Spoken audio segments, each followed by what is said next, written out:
Hello students, welcome back to the CBSE corner of class 9th Newton laws of motion.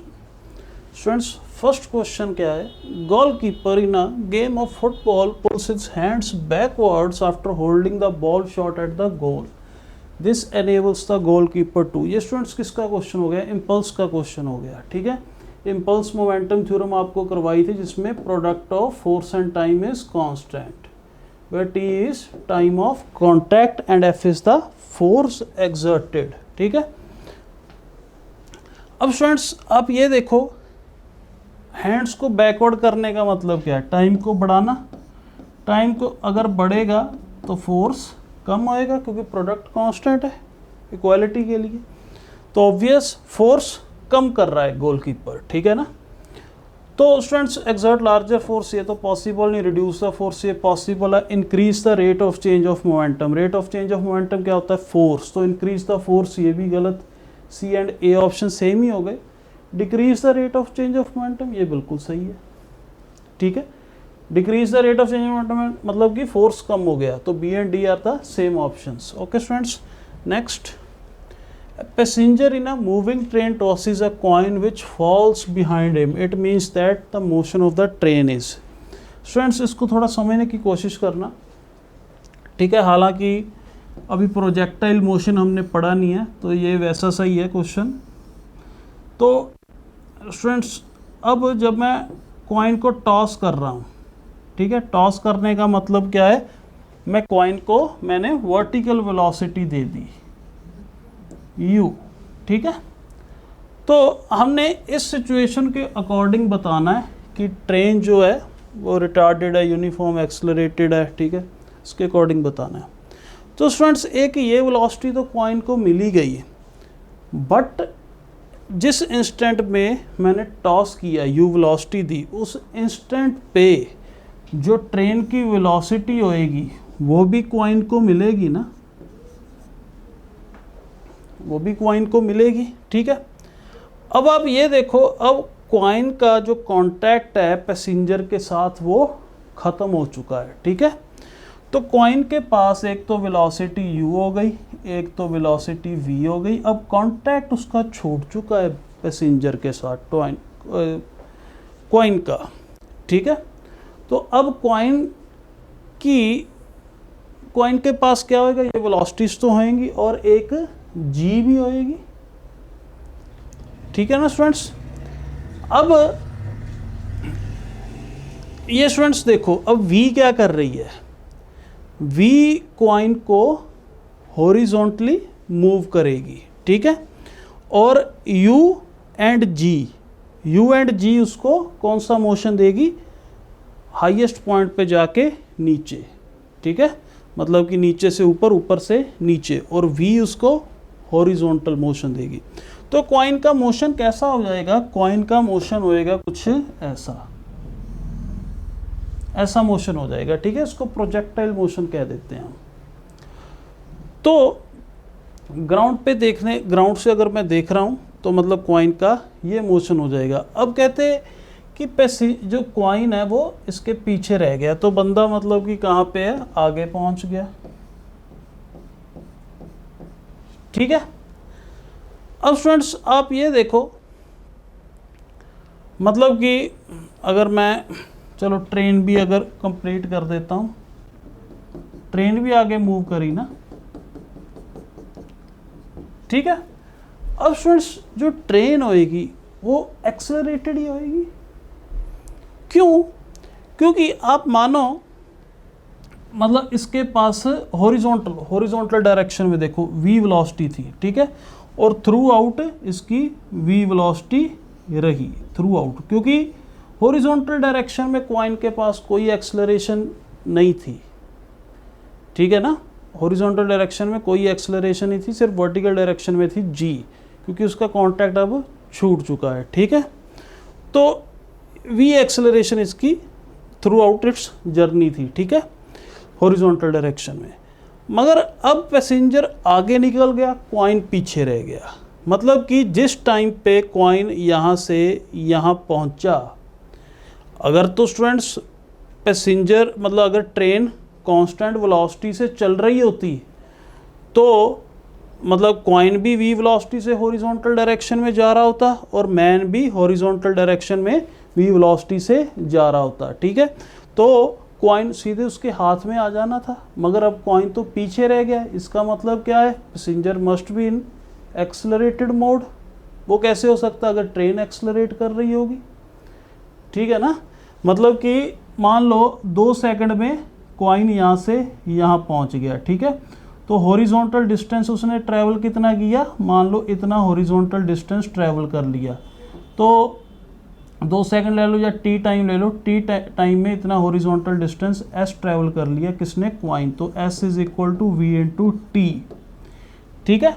मगर coin पीछे रह गया, अगर coin पीछे रह गया तो मतलब कि इसी टाइम में जो पैसेंजर ने जो डिस्टेंस है वो ज़्यादा ट्रैवल किया है ना, इतना ट्रैवल किया है। और वो कैसे हो सकता था, क्वाइन और पैसेंजर की दोनों की वेलोसिटीज इनिशियल तो सेम थी जब छोड़ा है, ठीक है। जब क्वाइन को मैंने टॉस किया है तो क्वाइन के पास जो हॉरिजॉन्टल वेलोसिटी थी और मैन की जो वेलोसिटी थी वो तो सेम थी, ठीक है, दोनों की वेलोसिटी। तो ये मैन का डिस्टेंस एस डैश ये ज़्यादा कैसे हो गया, वी इंटू टी अगर कुछ यहाँ पे जुड़ा होगा हाफ ए टी स्क्वायर तभी ज़्यादा हो गया ना, S dash is greater than S, तभी क्वाइन पीछे रह गया। तो it must be in accelerated mode, ठीक है। तो जो ट्रेन है वो एक्सेलरेटेड हो रही होगी। अगर यूनिफॉर्म होती तो उसके हाथ में ही आ जाता क्वाइन, ठीक है। अगर रिटार्डेड होती तो आगे रह जाता, ठीक है। रिटार्डेड मतलब यहाँ पे माइनस आ जाता, तो ऑब्वियस क्वाइन का डिस्टेंस ज़्यादा ट्रैवल होना था, पैसेंजर का कम होना था, तो क्वाइन आगे गिरना था, ठीक है।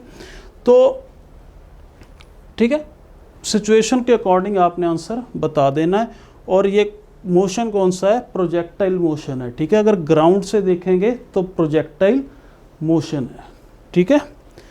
तो next students, an object of mass 2 kg sliding with a constant velocity 4 metre per second, ठीक है, 4 मीटर पर सेकेंड है, on a frictionless horizontal table, force required to keep the object moving with the same velocity. ये students किसका question है, Newton first law का, ठीक है, Newton first law का क्वेश्चन है। तो मतलब अगर कांस्टेंट वेलोसिटी से बॉडी अगर चल रही है, फ्रिक्शनलेस प्लेन है, तो कांस्टेंट वेलोसिटी से चलाने के लिए आपको फोर्स तो चाहिए ही नहीं, ठीक है ना। तो फोर्स मस्ट बी ज़ीरो, ठीक है। फर्स्ट लॉ का क्वेश्चन है, इनर्शिया मतलब कि जो हमने पढ़ा था फर्स्ट लॉ में, ठीक है, उसी का ही क्वेश्चन। हालांकि पिछला क्वेश्चन भी इनर्शिया का ही है, मतलब प्रोजेक्टाइल मोशन क्यों हुआ कॉइन का, क्योंकि कॉइन के पास इनर्शिया ऑफ मोशन था इन हॉरिजॉन्टल डायरेक्शन, ठीक है ना। तो ये भी आसान था question. Next, a water tanker filled up to 2/3 of its height is moving with the uniform speed on sudden application of brake water in the tank। अब स्टूडेंट्स, अब मान लो this is tank and 2/3 height उसमें water है, ठीक है। अब students ये मान लो v वेलोसिटी से मूव कर रहा था, ठीक है स्टूडेंट्स। अब कहते हैं on the application of brakes, application of brake का मतलब क्या है, रिटार्डेशन, ये इस तरफ आ गई। तो अब स्टूडेंट्स इनर्शिया ऑफ मोशन की वजह से, इनर्शिया ऑफ मोशन की वजह से ये जो वाटर है ये इसको आगे को जर्क लगेगा ना, तो वाटर कुछ ऐसा हो जाएगा, वाटर की शेप।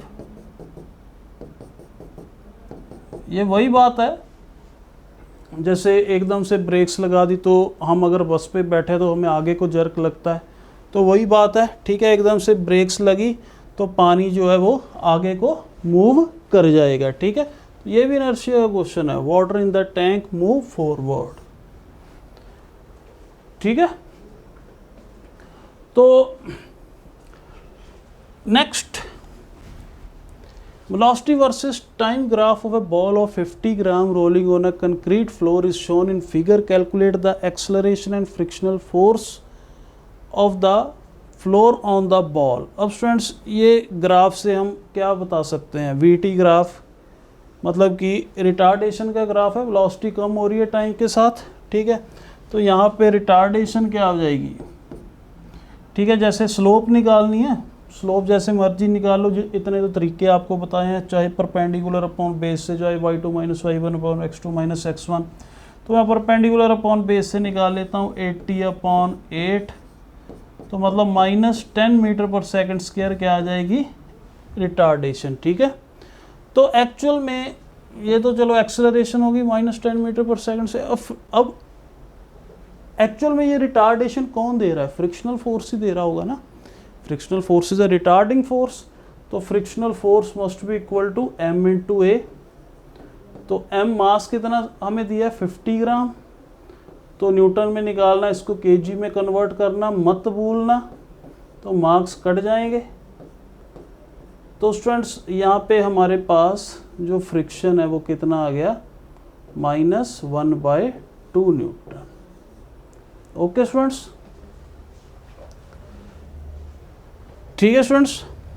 तो -1/2 Newton is the frictional force acting on a ball of mass 50 ग्राम, ठीक है स्टूडेंट्स।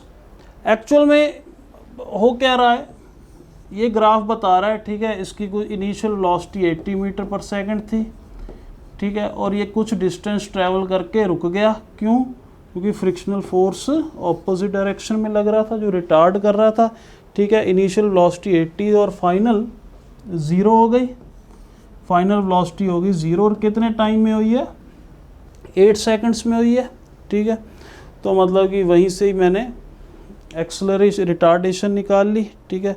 तो हो गया क्वेश्चन, बिल्कुल आसान क्वेश्चन। अब next students, A truck of mass m is moved under a force F, ठीक है। चलो ट्रक का मास m है, उस पर फोर्स लगा दिया F। If truck is then loaded with an object equal to mass of the truck, मतलब अब मास हो गया 2m, ठीक है। And driving force is half, मतलब फोर्स हो गया F/2। तो एक्सेलरेशन कैसे चेंज हो जाएगी, पहले एक्सेलरेशन कितनी होएगी, F/m। अब students new acceleration a' is equal to F/2 × 2m, तो एक्सेलरेशन क्या हो गई 1/4 Fm, ठीक है। अब जो न्यू एक्सेलरेशन है F/m किसके इक्वल है, ओल्ड एक्सेलरेशन के, तो new acceleration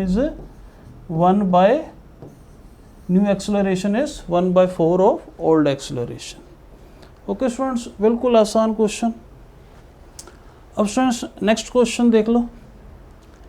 to identical bullets are fired, one by a light rifle and another by a heavy rifle with the same force, which rifle will hurt the shoulder more and why, ठीक है। ये students चाहे आप conservation of momentum से कर लो, ठीक है। Bullet same है, बुलेट सेम है, तो ऑब्वियस। अब एक्चुअल में बुलेट अगर सेम है ना, तो फोर्स भी दोनों पे सेम होएगा, ठीक है। एक्चुअल में इंटरनल फोर्सेस हैं, इंटरनल फोर्सेस हैं, मोमेंटम तो कंजर्व ही रहेगा, ठीक है।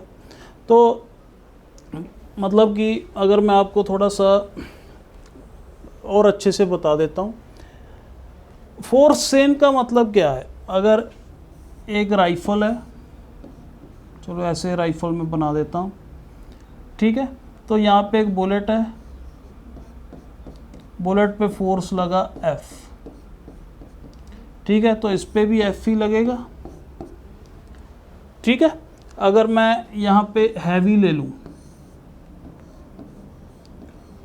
तो सेम बुलेट है, सेम बुलेट है और सेम फोर्स लगा F, ठीक है। तो इस पे भी F ही लगेगा, तो फोर्सेस तो सेम ही है, ठीक है ना। फोर्सेस, इंटरनल फोर्सेस, अगर सिस्टम की बात करता हूँ, ये सिस्टम और ये सिस्टम, तो मोमेंटम तो कंजर्व ही रहेगा ना, एक्सटर्नल फोर्स तो ज़ीरो ही है। तो इसका अगर मैं इनिशियल मोमेंटम तो ज़ीरो होता है इसमें, ठीक है। Final momentum mass of bullet into velocity of bullet plus, ठीक है, लाइट वाले का ml लिख देता हूँ, ठीक है, into velocity of light rifle, ठीक है। वैसे यहाँ पे भी 0 mass of bullet plus velocity of bullet plus m into h into velocity of heavy, h means heavy, l means light, ठीक है।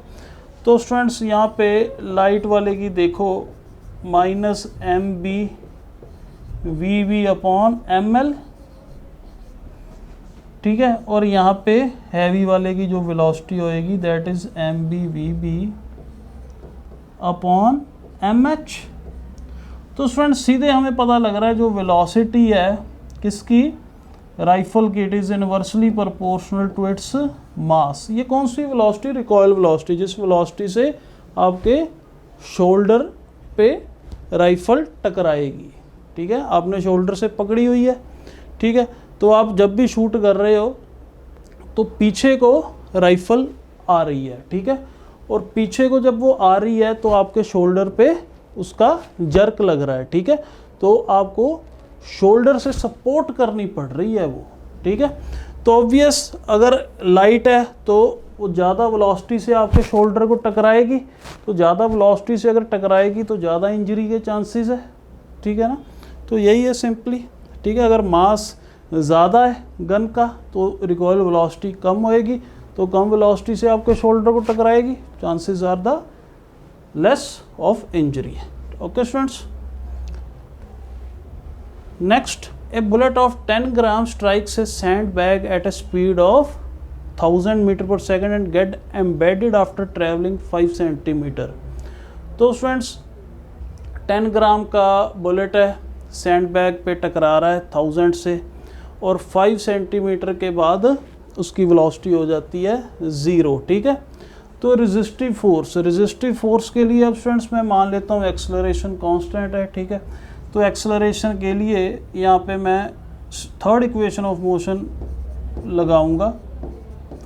तो फाइनल वेलोसिटी एम्बेडेड होने के बाद 0 है, इनिशियल वेलोसिटी कितनी है 10⁻⁶, 3 का स्क्वायर कर दिया 2 इंटू a, और डिस्टेंस कितना ट्रैवल किया 5/100, ठीक है, मीटर में अगर लिखना है। तो स्टूडेंट्स यहाँ पे चलो इसे मैं ऐसे सॉल्व कर लेता हूँ, 10, तो एक्सेलरेशन कितनी हो गई -10⁻⁷ मीटर पर सेकंड स्क्वायर। ओके स्टूडेंट्स, ये मतलब रिटार्डेशन है जो कि सैंड ने रिटार्ड करा, किसको करा, बुलेट को करा, ठीक है। तो मतलब सैंड ने फिर बुलेट पे फोर्स कितना लगाया, रेजिस्टिव फोर्स कितना लगाया, उसके लिए आप सिंपली मास इनटू एक्सेलरेशन कर दोगे। मास कितना 10, ठीक है, न्यूटन में, तो केजी में कन्वर्ट कर दो 10⁻⁷, माइनस में आएगा क्यों, क्योंकि रेजिस्टिव फोर्स है, ठीक है स्टूडेंट्स। तो ये स्टूडेंट्स 10⁻⁵ न्यूटन आ गया, माइनस 10⁻⁵ न्यूटन, ठीक है स्टूडेंट्स। तो ये रेजिस्टिव फोर्स है, time taken by bullet to come to rest, ठीक है, ये भी बिल्कुल आसान है। v = u + at लगा दो, आ जाएगा। फाइनल वेलोसिटी 0 है, इनिशियल वेलोसिटी 10⁻³ है, और रिटार्डेशन कितनी है 10⁻⁷ है। तो यहाँ से टाइम आ जाएगा, ठीक है, टाइम कितना आ गया 10⁻³/10⁻⁷, तो 10⁻⁻⁴ सेकंड्स, इतने सेकंड्स में बुलेट स्टॉप हो जाएगी, ठीक है स्टूडेंट्स। तो ये हमारे क्वेश्चंस थे CBSE कॉर्नर के NLM के, बिल्कुल आसान क्वेश्चंस हैं, ठीक है स्टूडेंट्स। हम सारे कॉन्सेप्ट्स कवर कर चुके हैं। Okay students, thank you very much, bye.